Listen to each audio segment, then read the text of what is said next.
Naniniwala si Metro Manila Council Chairman at San Juan City Mayor Francis Zamora na magkakagulo sa kalsada kapag biglang tumigil sa pag-i-issue ng ticket ang mga local traffic law enforcers.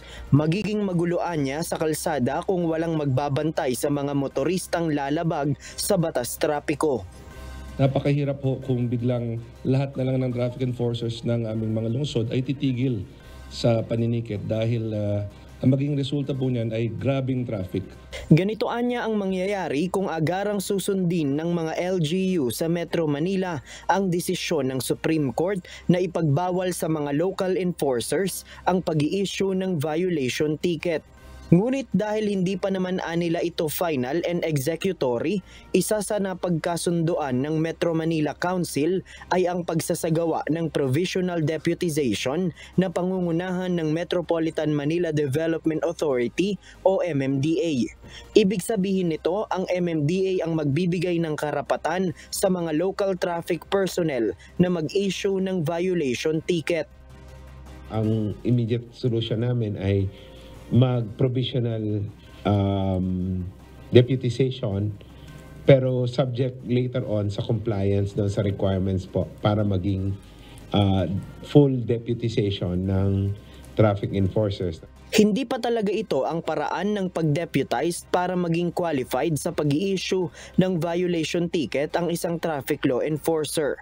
Kumpara kasi sa mga LGU, ang MMDA personnel ay dapat nakatapos ng kahit second year college. Tatapusin ang 72 units ng seminar at training at maipapasa ang exam. Pero kung istriktong ipatutupad ito, kakaunti lamang ang mga local enforcers na makakapasa at mauubusan na ng manghuhuli sa kalsada. We need time to be able to recruit new personnel. Halimbawa, yung mga existing namin na traffic enforcers, kung isa-isahin ko sila at alamin kung sino dito ang pasok nga sa current criteria, baka marami sa kanila ay hindi mag-qualify. Ang problema natin, katulad sa Pateros alone, ay marami kaming mga job order employees, particularly sa traffic enforcement. So kung strictly i-implement na natin kaagad yan, yung standard requirement, ay maraming hindi madedeputize sa isang local government unit.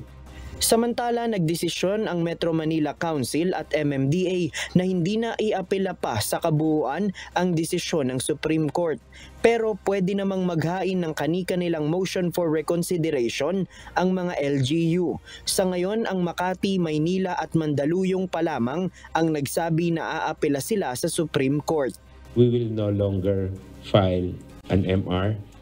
Option po ng mga LGUs mag-file ng motion for reconsideration. So kung sakaling magdedesisyon po ang mga LGUs na mag-file nga po ng MR, this will be done individually by the LGUs. JP Nunez, UNTV, News and Rescue. Diyos ang aming sandigan, serbisyo publiko ang aming pinahahalagahan.